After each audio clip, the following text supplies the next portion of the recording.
IKEA's story begins with Ingvar Kamprad, a 17-year-old Swedish entrepreneur with a bicycle and a dream.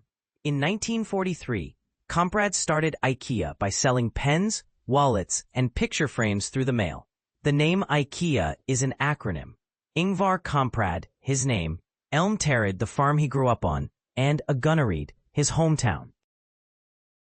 It wasn't until 1948 that Kamprad added furniture to the catalog, and it would change everything. Furniture was bulky and expensive, but Kamprad had an idea: sell flat-pack furniture that customers assemble themselves. This cut shipping costs, allowed for stylish designs, and drastically lowered prices. It was a game changer. By 1958, IKEA opened its first store in Älmhult, Sweden, and the model was set: a self-service showroom, flat-packed furniture, and cafeteria meatballs. Flat-pack design is at the heart of IKEA's innovation. Instead of selling furniture fully assembled, IKEA breaks down each product into parts that fit into a box, letting customers transport it home and build it themselves. This radically cuts logistics costs. Fewer trucks, smaller warehouses, less packaging waste, and here's the genius: IKEA designs products for packing efficiency first and style second. If a table leg is too thick to fit in the standard box size, the design changes, not the box. Flat packing also democratized design. Beautiful Scandinavian furniture that used to be premium and pricey became accessible to millions. IKEA's supply chain is one of the most sophisticated in the world. The company works with over 1,600 suppliers in 50-plus countries. But it doesn't just buy from them. It often co-develops products and optimizes the entire supply process. IKEA's goal is cost efficiency at scale. That means long-term partnerships with suppliers, standardized parts used across multiple products, in-house designers collaborating with manufacturers. IKEA even owns forests to control the cost of wood. And it invests heavily in automation and smart logistics, using AI and predictive tools to stock the right items at the right time in the right locations. This control over the supply chain lets IKEA keep prices low while maintaining quality. Walking into an IKEA store isn't just shopping, it's an experience. The layout is deliberately maze-like, guiding customers through every section so they see more and buy more. Showrooms are staged like real homes, sparking inspiration.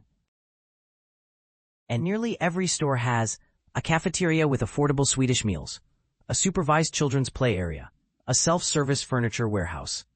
These elements keep shoppers in the store longer and make them more likely to purchase. And the price tags, always ending in 0.99 or 0.95. Classic psychological pricing tactics. For years, IKEA was all about the in-store experience, but digital disruption forced a shift.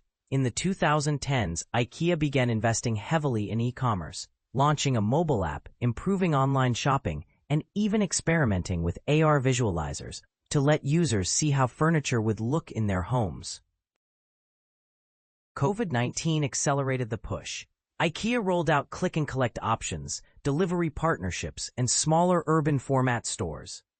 Now, IKEA's digital channels account for a growing chunk of sales, though the full transformation is still ongoing. IKEA has long touted its commitment to sustainability. Its goals include 100% renewable energy by 2030, using only recycled or renewable materials, reducing carbon footprint across supply chains. But IKEA has faced criticism too, for labor practices, environmental impact, and overconsumption. It's a paradox. IKEA encourages a minimalist Scandinavian aesthetic, but also fuels fast furniture, cheap items that are often thrown away after a few years. Balancing growth and sustainability is IKEA's next big challenge. IKEA's brand is its greatest asset.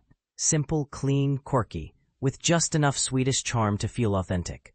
Products are given Swedish names, even if most customers can't pronounce them. The stores follow a consistent format. And the catalog, though recently retired, was once the most printed book in the world after the Bible.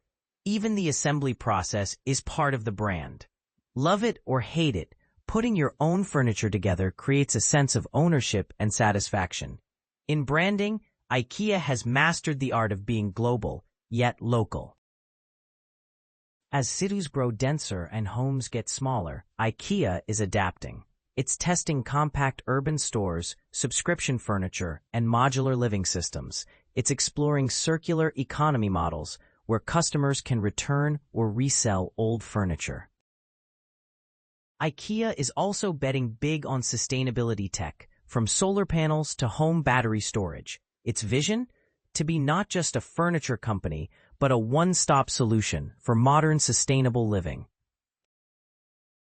From a tiny mail-order business in Sweden to a $40 billion empire, IKEA has rewritten the rules of retail. It's a story of vision, efficiency, design, and smart branding, but also of contradictions, fast furniture in a slow-living world. Love it or hate it, IKEA has become a fixture in homes worldwide, and it's not going away anytime soon.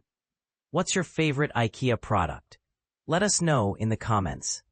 Subscribe to BizTales for more animated business breakdowns.